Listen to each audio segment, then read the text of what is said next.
Hey, Hello, hello, episode hello. 21. I was just going through some of our previous episodes, and I didn't even know I did this, but I always say hello, hello. Apparently, that's like, Really? I don't even notice. I don't even notice. Yeah, it's fun. I mean, I can't believe we've been doing this now for 21 episodes, 4 episodes a week. It's a solid number. yeah, what we started when, like, Five June, months? July, probably. No, Almost. June, July, yeah. We've been covering the space. It's cool. I know we go off track sometimes on the generative media stuff, which is fine. We just talk about everything AI image. So if you're listening to this for the first time, we talk about AI images, video, world models, audio, music, anything in the creative sphere. But we go on tangents. Sometimes we talk about cryptocurrency. Sometimes we talk about agents. Sometimes we talk about like random stuff. hmm But it's always fun. It's always a journey. We never know where we'll start. We normally know where we'll start, but we never know where we'll end up. Yeah, yeah. That's the beauty of Yeah, going down rabbit holes, and you learn so much. I feel like right. doing that. Totally. So, so what do we have on the menu today? Well, what do we have? Well, I think so. We were just talking about this right before the call with creative writing. I want to touch on this real quick Yeah, because we talk about a lot about images, video, like generative media, but one part of the media is writing. And so there was a model that came out yeah. by a Chinese lab, Moonshot AI, right? Right, Moonshot AI. Yeah, they're known for the KimiK2, and KimiK2 came out a few months ago and was pretty good, and the writing was really good. Like it was really good at creative writing. And most recently, last week, they released KimiK2 Thinking, which is the Mm, thinking version of that model, and it jumped to I think it beats basically GPT-5 on a humanities last exam, which is like a pretty big benchmark for how smart a model is. Basically broke all the benchmarks. It only cost apparently $4.9 million to do the whole training right. run. So it was Do you actually, know the details on it's that weird. though? Like, is it 4.9 on the final training run? Like, what's the That's always a thing, but it's funny because it harkens back to the DeepSeek moment we had, and right? everyone freaked out. Maybe we were used to it, but this was actually as big of a DeepSeek moment because they did just break all these benchmarks, and the model is a fraction of the cost to serve Right. compared to other models. So it was a kind of a blow for all the big labs in the US, who want to make sure their models have a premium on them, right? Which is kind of gone away. So I for some reason KimiK2 hasn't, I feel like, escaped the Twitter bubble Right. yet. But it is very interesting and very cool and very different. Like you were saying, the creative writing is very different on it. For some reason, I think it's because of the training data they use. It doesn't sound like other LLMs. If you've used other LLMs, you've noticed like they all kind of say the same thing. It's not just X, it's Y, like, blah, blah, Mm, blah. Right. And KimiK2, at least in my experiments too, it was very different. Also, we'll say fuck or whatever, like, really? which, Oh, yeah, so will occurs. yeah, yeah. No, Doesn't fuck. I'll read out. I did this one experiment where and it's funny because Took your tweets and you try to make a tweet like Bilal.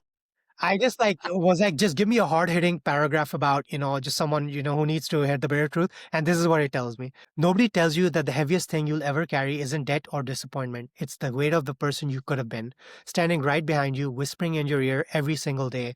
This isn't how it was supposed to go. And you can't put that down. You can't set it on a shelf and walk away. That fucker lives in your skin. And this tweet Did you actually say to was. be explicit, or did it like come out explicit? Did you Yeah, say it or said no? fuck. It said fuck. And actually, it's funny. I tweeted it out, and one of the first people to like this was the co-founder of YouTube, which I'm like, oh wow, Well, that's a random like, that's So right. Wait. Just to clarify, did you explicitly say be explicit, or did it just do that without prompting? I think I was tweeting, like I was chatting with it, and it was giving me, and I was like, just make it more fucking like, like Mm, raw. And raw. so I did use the word fuck before, but Okay. so it wasn't totally Sure. unprompted, but it didn't say, oh, I Right. can't Right. Right. say Right. blah Right. blah blah. It just did it. So Right.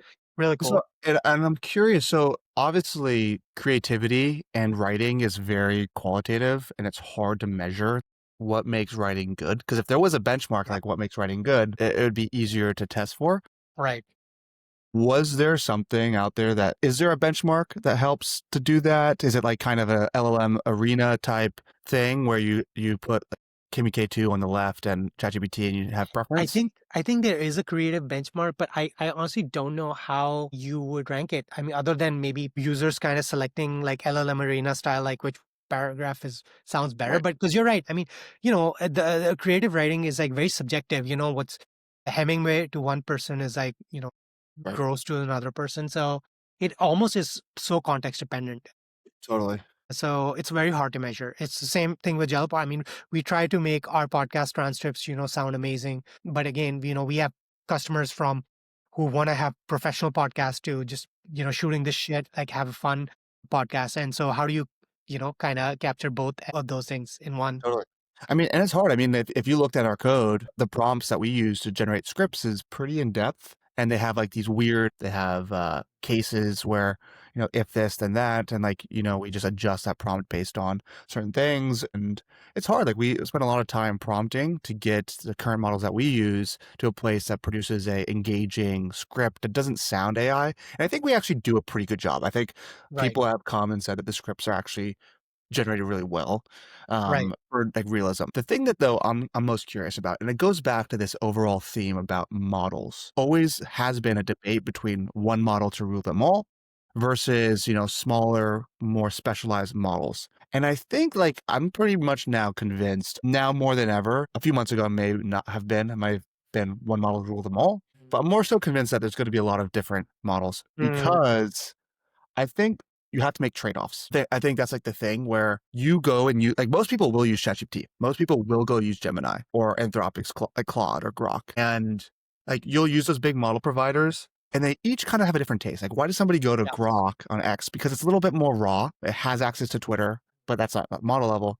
But if you're looking for information and knowledge shaking, you don't really care about the output. You just want like the truth. Maybe you can right, have one model rule it all. Gemini could be that right, person or that model. ChatGPT could be that person and model. But when you come down to like creative writing and like the responses, maybe like you use a specific model because without a lot of prompting, a lot of like guardrails, you're just going to get something out that right. like sounds good. Like I'm just going to go, hey, Yeah. can you write me like this nice script? And I'll just do it in a better way than all the other prompting where you have to be ChatGPT. Hey, don't be like overly verbose. Like don't use the if that or like this then that type Right, of right, right. paradigm. So I don't know. I kind of I mean, see that. I can totally see, yeah, I can totally see at least in the short to intermediate term.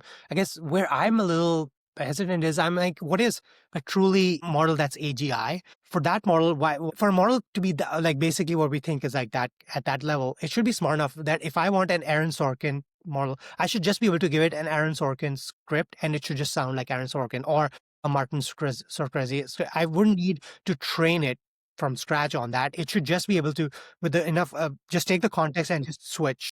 No, and I completely agree with that. I think where that kind of breaks down though is that you have to be explicit in your examples. And I Right. think it's like, And that's where I think there's a middle area where most people, they don't want to say, oh, I want Aaron Sorkin. They just want something that sounds good. And maybe there's this middle layer where of humans or some organization that maybe give the right context and the backstory and the prompt and just change that. And maybe so it's basically the same model, but you just change system prompts under the hood or something, and right. can for different of views. Well, because that would be like fine tuning or like Laura's, right? As well. So no, it's interesting. We'll see what happens. We'll see also if Gemini 3 comes out and just like, Yeah. blows our mind away if that comes out in I am November. excited. I've been hearkening. I feel like I've said this so many times because I thought it would come out like last month. It didn't. But yeah, I mean, there are some rumors it's gonna drop, and people are saying it's a significant jump up.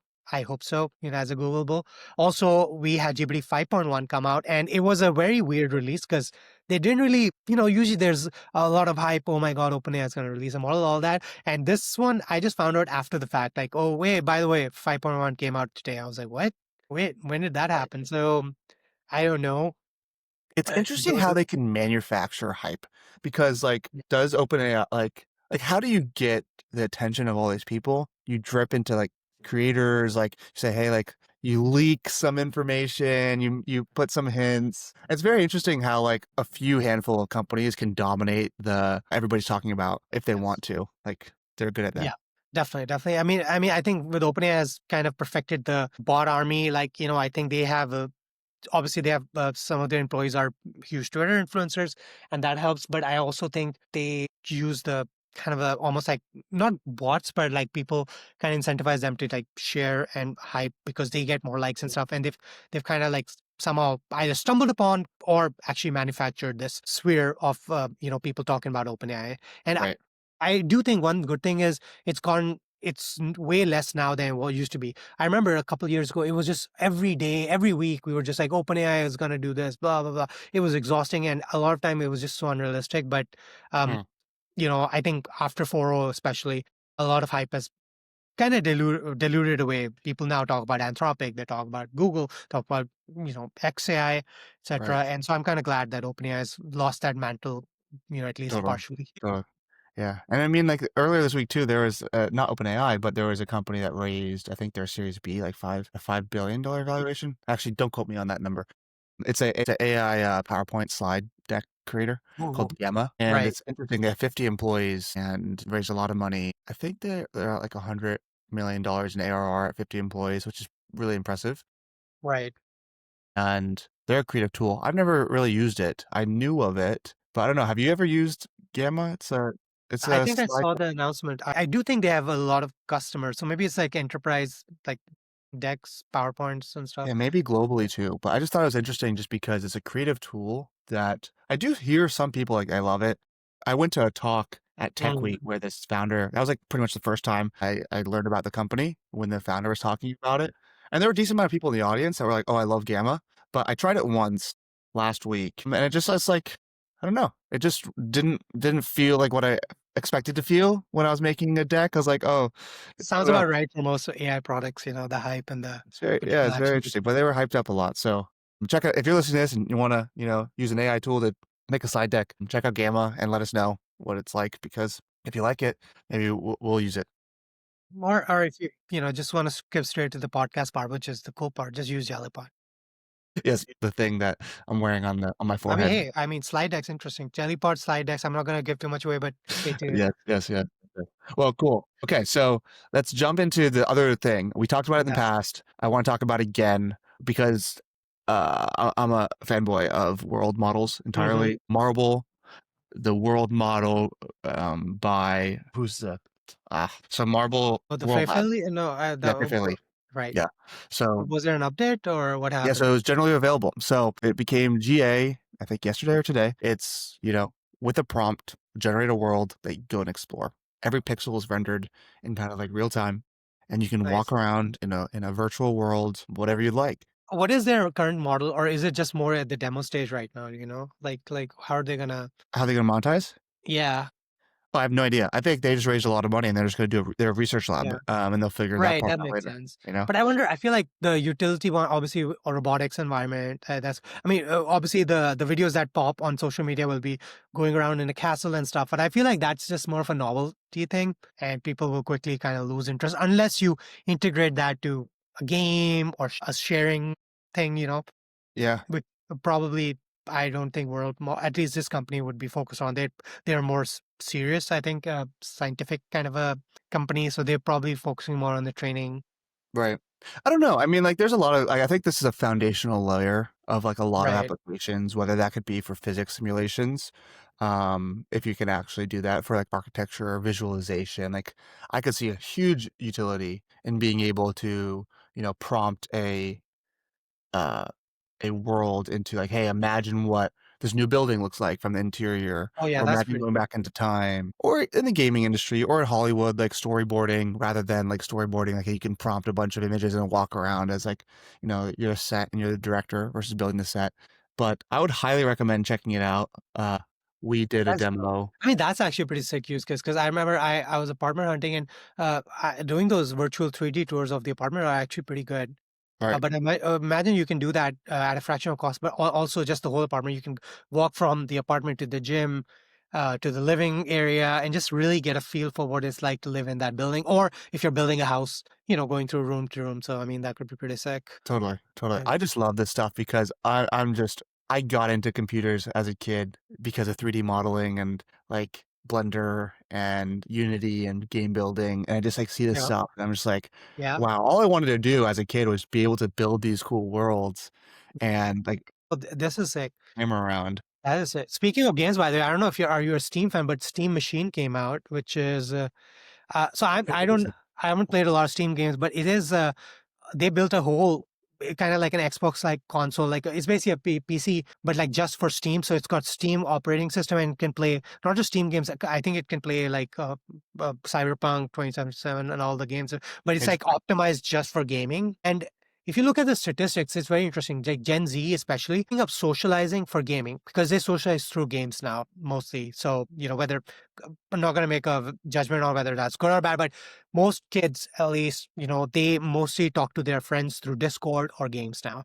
Right. And I wonder if this gaming will become this kind of approach, like having a Steam machine with poor models or something, that kind of becomes the UI where all most socializing is happening now, Right. which is interesting. It's interesting because like people freak out about this, and I mean, I think you're right too. When I was a kid, I loved coming home from middle school and playing Call of Duty with my buddies. Right, It wasn't in replacement of, well, maybe sometimes you can consider it was in replacement of like seeing them in person. But like I was right, playing sports, I was still going to school, I was doing all this stuff, but I also just did this. I remember I actually had friends that I would play COD with or Minecraft with that I didn't meet in person for like multiple years. Like they were in my community, like they went to high school, right, but they were right, maybe like 2 years older than me. And I was in middle school and they were in high school, and like I just didn't really know them, but we'd play like right, zombies here and there.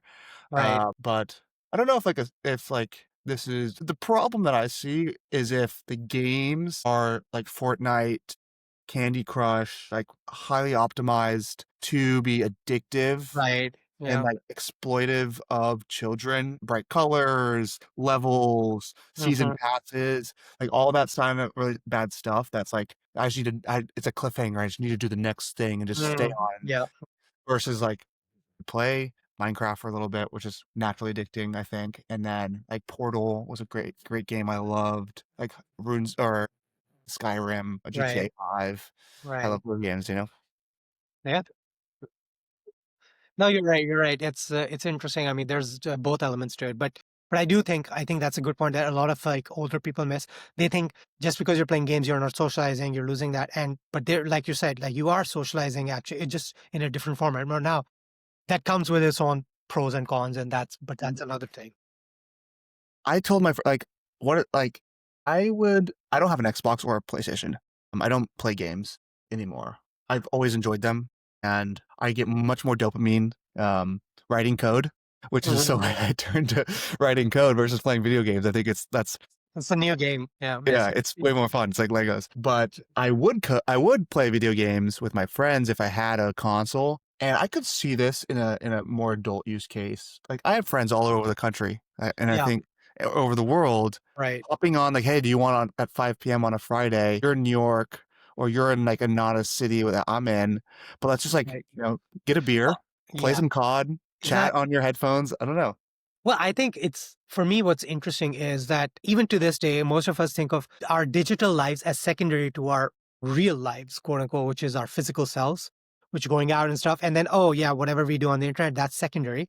And I Hmm. actually think that we haven't quite realized because I think the shift has already happened and it will happen in the very near future where our digital lives are our primary ways of existing. And Right. the going out to shop for groceries and stuff, that's a secondary thing. So if you just, it's kind of like, I guess if you Oh, imagine I could see. Wally, but except your fit being like the North Star, like if you look at a percentage of how much you spend online, it's obviously grown and I was like 40, 50. It's crazy. So if you just really keep that trend line going, what happens when 80, 90% of your basically your existence is online, and it's even more integrated with VR and stuff. So you feel there. It just, I don't think we as a society have really understood what that's like, whether it's birth rates or whether it's a just living because doesn't matter if I want to live in San Francisco's downtown when I'm spending 95% of my time on a computer, Right. like small things like that. I could just get a house for a tenth of the price in Nebraska or whatever, right? And just like Waymo. Right. It's as long as I have good internet connection, like that becomes the new thing. And so I think we'll see some very interesting social and demographic trends happening that will catch us off guard because we haven't understand this flipping of our digital selves becoming our primary modes of existence. Right. Yeah. No, I agree. I mean, think about it. We're not in the same place right now. We're filming a Right, podcast. You talk to a lot of people via Slack, via email. Even if you're in the office. I right, mean, if you're in an office, a lot of your work is done independently. It's done with people not in the physical space. Like when's the last time, if for most people you do a deal and you get a meeting and you Right. fly to a place or you meet up at a place. Right. Yeah. And those become special moments and those are important as well. But 9 times out of 10, it's just like, hey, let's hop on a Zoom, let's hop on a Google Meet, Right. let's do a Right. 30-minute meeting, and that's your digital identity through a computer. No, Um, 100%. And to be clear, I mean, I'm not saying it's happening right now. I mean, there's a reason we're both in. Yeah, I mean, there's something about being in a right, primary city that there's still alpha here. That's why I mean, we do it. But I do think in the future there'll be less alpha. And I think one of my probably the smartest imaginative creators in our generation is Balaji Srinivasan, former CTO of Coinbase. I respect him a lot, and he has this thing called the network state. He's been talking about this 2030. oh, Mark and that's the Singapore yeah, the network Singapore. school. And so one of the quotes, Mark Andreessen said this, and he's like, the scariest thing in the world are the words Balaji was right. And basically, a lot of like smart people have said Balaji is almost always right. He's just early, and he's done that with a bunch of things. And his big thing for a while has been the network state. And basically, what this is like, we used to have these states, which was based on our race or we were born in the same place. And in the future, we're just going to have like almost like Discord communities where I have certain values about how I believe, I should live my life, and stuff. And so I'm going to join that community and that'll be a network based state. And so he's building this community in Singapore. It's physically located, but the primary entity is online. And so we've got people from India to Africa to America to Canada to whatever, just like joining and becoming like almost like their own entity. So in the future, like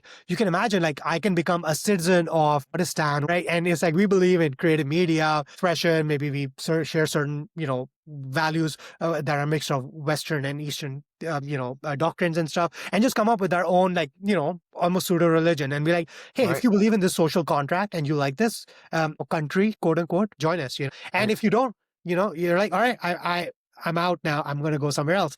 And I mean, that would be such a cool way to live where people can freely like go in and out. It's like there's no borders on the internet and there's no capacity constraints. It's not like you joining suddenly our water, I can't share enough water with, or so there's no scarcity issues that, is a lot of why we have anti-immigrant sentiment, you're not coming here to steal my job or whatever, right? So that would be such a cool way where everyone can just live in harmony in a way. I mean, it sounds kind of woo-woo, but like everyone just like, hey, you want a theocratic North Korean state? All right, this is you and three other weird dudes in this Discord. I'm gonna make my own cool little La La Land type of country here, totally. So, Well, who's there? You remember Trevon? oh yeah, yeah, yeah. So his older brother, Otavio, he's at the network school in Singapore. What? He's That's been there amazing. for like now, I don't know, probably since the beginning of the year. And yeah, he's been there. So it's been pretty cool. I That's talked to pretty him a little bit. Yeah. damn. Yeah, I'd love to know more what life is like there. It's an experiment, and it's always like it's an early format. There's a singular figure there, which is always human nature is to make it a cult. But Right. I do think the idea is very, very interesting. Right. Totally. Well, yeah. Sweet. That's interesting. Well, okay. So we talked about World Labs, talked about GPT 5.1, 3, Gamma, Waymo on the Yeah. freeway. I didn't talk about that, but just so if you're not aware, if you're not living in San Francisco, Phoenix, or LA, and I think Austin and Atlanta, there's like a few other cities that have Waymos, but Hmm. if you've never taken a Waymo and you're in a city that has a Waymo, definitely recommend trying it out. It's crazy, but now they're coming on the freeways, Yes, so I'm so you'll see excited. them around. Go all the way to San Jose. Interestingly, not to San Francisco Airport because apparently they have their own local regulations and stuff. Yeah, it's Aaron Peskin, the idiot. Sorry. Is he the reason? He's Yeah. out though. He's gone. His Yeah. supervisor's gone. I think they have approval. They're just figuring it out. So I do think, because I mean, that's one of the most requested, I want to go to the airport on a Waymo thing, Yeah, of course. but Yeah. it's, It yeah, it will happen in the next 6 months. San Jose Airport, you can get picked up now there. oh, you can? Oh, Mm, nice. That's amazing. yeah, So, yeah, and then there was the whole Kit Kat kitten thing, which was like so oh funny. my People God, like so are ridiculous. like And I mean, there were a couple of local politicians trying to do like Kit Kat, like point. campaigns or whatever. And I'm like, you have no idea how many people are killed, let alone animals, by human drivers, It's just You like, also have no idea that like all your constituents also use Waymo and like Waymo. Everybody likes Waymo. I have every, never met a person that gets into a Waymo and has a negative opinion. They might have yeah, a neutral opinion, like, oh, I have like a weird aspect or things, but I've never met anybody that is like Waymo And sucks. that's a recent trend too. If you remember, like a couple of years ago, when they first came out, people would like break your Waymos and stuff. Waymo, because Waymo was a symbol of, late stage capitalism and these tech overlords, all blah, blah, blah. There are still people who do that. But for the most part, a lot of people like now they've written Waymos, they're like, yeah, this is amazing. This is Right. technology for all of us. So why would I be anti It's Waymo? very So, interesting. I had a discussion with one of my friends about this, and I think that like capitalism is such a great system. And one of the things that really is what it enables long bets that with when you aggregate wealth into a certain entity that no longer has to think about immediate ROI, getting like, making something that in the next year is going to pay off. right, You can like take on bigger bets. If you had like, let's say you split up Google into 100 companies and right. each company was worth, 10 million, $100 million. You split them all up. No one of those companies would have ever been able to invest into Waymo and make it exist. Like All you right. have to have enough capital to invest in building and having enough people, enough Mm-hmm. time, 'cause it's been a 10-plus year project, like, the Yep. first Waymo rides were in the 20s, like, and Right. they were good, but it Right. was the edge cases. It was, like, all those little one-off things where it's, like, in this weird situation, there may be a branch on the street, and a person jumps out of the corner and, like, you know, and it takes a long time, and no company could really like, no investor would ever put their money down unless it's a government entity, which those have their own problems.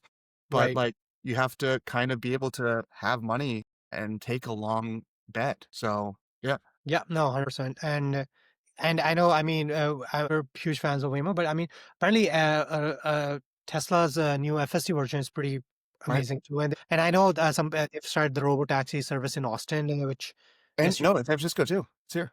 oh really? Huh? I have 2 friends that are on that use Robotaxi.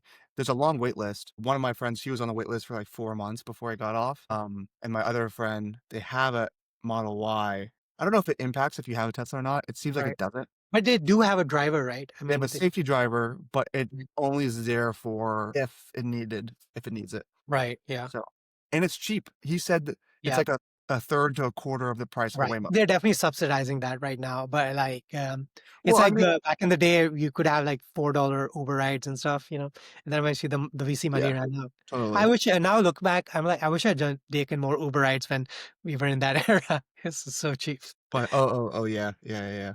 I know. I remember I was talking to one of my friends and he was like, "Yeah, when I was in college, like we still taxis would line up on a Thursday night, taking us to the bars. Like I never experienced taxis. I just kind of always had Ubers. I mean, Oh yeah, in high school I wasn't they Ubering rip you anyone. off. Yeah, Yeah, crazy. it's so funny. Yeah, first few years was crazy. It's crazy how much tech has changed. We just take it for granted. But Yeah, totally. Well, I mean, so there's like sorry. there were some things we did get. So Yeah. last Yes. week we talked about LTX, some new image models, CDNs. Yeah, it's funny. We haven't really talked about generative media this too much but there's what was it? There were some cool models that came out, which was what was it? Oh, it's funny, open routers on file now. That's interesting with the OpenAI. But what was we talked about? Did we talk about the image models that came out last time? Well, one of the things we talked a little bit about it, but one of the things that I thought was really cool that I found, I stumbled across this company called Beeple. Let me share my screen. So if you're watching this on YouTube, it's easier because we talk about because it's visuals. So Hmm. it's kind of like video AI effects. So it kind of just accelerates the FX process via AI. So you take like a shot, and then you kind of you can relight the shots and Hmm. you can like remove backgrounds and do all this stuff. It's kind of like Premiere Pro and After Effects Right. with AI. That's pretty Um, cool. Nice. and it seemed pretty cool. It's like drop subjects into virtual scenes, and you have all that control. It's like it's built for Hollywood. So like this guy, Mhm. look, he took it, removed background, dropped him into a car. Yeah. Yeah, these AI. kind of image editing flows are very cool. I actually wanted to check out. I haven't given this model a run, but there's one called Edito, which is on file, which is also lets you take a video and add edits to it like this. Which there's different types of models with different strengths. Sometimes they're better stylistically, sometimes it's placement. But the UX is super important too. Like I feel like that's probably very important that you can pinpoint exactly what you want to change, etc. Right. in the I think video. that's pretty key. I mean, when Yeah. we talk about like commoditization of models. It's going to be not the model, it's going to be the interface. Like, Yes. see, like the flexible export, direct to Blender, Unreal Engine. So it's a combination of AI and traditional rendering tools. So you can like take somebody, create them into a render, relight. It's like it's the pairing of traditional with AI. I think Mm. it's very powerful for game making, filmmaking, visual effects. But yeah, if you're a creator, I think, and you want to try this out, let us know. Yeah, that's pretty cool. There's also the image equivalent of this. I don't know. There's a Quen model that was pretty cool where you can do multiple angle. You can take an image, and then if you want them to get the same angle from different Right. shots, which is very cool. Which is another way. I mean, these are we talked about this before, but about people who just have the talent to be. It's like you're basically a director, and some people just are better at understanding. Like this is the shot I want. This should transition to this one, etc. And you're gonna see that creativity come to the surface Totally. uh, these tools. Totally. No, it's super interesting. And that the Quen image one, it's where you take one image and then it kind of creates like 9 images of you, and then you can like look up, left, right, down. Yeah, I don't know if it does multiple or it does one, but yeah, I mean, you can probably do Is that. that the one that follows your mouse though? Like where it like creates a 3D Oh, render? I saw that. That was cool. I think that's more of you make a model out of it and then it can kind of look around. But I remember I saw that too. That was very cool. That That is cool. that Yeah, would be a cool loading screen or something where you just I think that's like where like the visual models. That's why I think that world models come and like blur the lines between image and video. right. Why would you need to generate like okay, cool. Like generating an image is cool, generating a video is cool. But if you can instead of generating the video, you can generate the world and then you can like have that world and then maybe you just want to zoom out your camera. You just zoom in, Mhm. move the camera around. You don't have to like regenerate the whole video just because you want it a closer up shot or you just want to change the angle. It's like the world's generated. Now you just have the ability to move the camera and pan Yeah, that around the scene to yeah, to make it better. that is pretty sick. I mean, just imagine like it's like the raw footage is the world footage. Then you're like, all right, now I want a shot from this, and you just go replay the world recording Yeah, just move in the camera around. I mean, that's how like yeah. Blender and like Unity and all these tools work. It's like you create the scene and then you just have a camera viewport, and that Mm. viewport is kind of what's the projection on from the 3D world down to 2D that you Oh. render in the screen. So yeah, I think that will happen. Yeah, no, for sure. I mean, there's no reason why I wouldn't. And then you can get as detailed as possible with these upscale models. So I've seen a lot of cool image and video upscalers that really like, make take that AI uncanny stuff out of the way because Totally. you add so many details and stuff, it's hard to see. I mean, it's funny we don't really talk about it anymore because the work we basically are if images basically are you can't really tell if they're AI images at this point. Video, I think for a lot of it, like certain stuff, you can't really tell anymore like for at least for smaller clips. Mhm. But we kind of like whizzed by this critical point. It was supposed to be an Armageddon, but we just kind of like, all right, it's here now, and moved on. If you're listening to this podcast and you want to take away one thing across all 21 episodes, just remember people's memories are like goldfish and Right. people will get mad about things. And then the next week they have no idea what they're mad about, why they're mad about it. And it Yeah. just becomes reality. And so Yeah. that's why technologists are amazing. When you, Yeah. I think people often say, oh, this will never work. This will never be a thing. Nobody wants AI music, AI podcasts, AI movies. It's not them projecting what they want they hope the future is like versus like Mhm. what they actually think the future could be. They're in disbelief. Right. They're like, I don't want this to happen today. And then eventually they come around. It's not like they don't think it will happen. They kind of just like, I don't want this to happen, so I'm gonna say it's never gonna happen, but like I don't want to live in that world right now. And they Right. just haven't come around to the idea, but people eventually do. This is the Luddites. It's like the chasm. It's the early adopters, and then you have the I forget the whole cat, everything, but Oh, the trough of this. Yeah, yeah, no, for sure. And yeah, it's like we don't know what we want, and the stuff that actually is the gotcha, the problems like our second and third order effects that it's very hard for us to understand what's going to happen. So I mean, totally. for so I don't know. You got to be like very non-judgmental sometimes and just let things happen and accept them. Essentially, what happens at the end of the day is that most politicians know this, most leaders know this. It's that like people are going to get mad at things and going to be very mad. It's going to be like a day of just like the most horrible news. but next week they're gonna have no idea. It's gonna be mad about something else. And so if you like take a bold stance on something and do something that pisses people off, everyone's gonna forget. Like nobody remembers anything anymore. Like they're like, I was mad about this today, and then I was like, tomorrow I'm mad about something else, and like I don't even know what I'm mad about anymore. Right. And so everyone's It angry. changes. I mean, AI video is such a because when it first came out, people were like this slob, this discussion is gonna destroy in the internet. And now I see all this AI, these really funny AI videos on social media, and people are like, this is better than actual comedy. Like you'll Totally. have like JFK talking to like Martin Luther King or whatever, like just having skits and stuff, and it's just endless creativity, you know. Well, we're Yeah. entering into the age of creativity, and Yep. so The Cambrian explosion, maybe. totally. Well, I think on that note, wrap up episode 21, Creative Ooh. Flux. We'll be back next week, and we'll be chatting more about whatever happens. If Gemini 3 comes out next week, we'll be covering it. But Yes. maybe it's a Thanksgiving release. It's the main course. We don't know. I hope so. I hope so. That'll be very Cool. interesting. All right. Cool. Okay, well, we'll talk next week. All right. Take care, guys. Bye.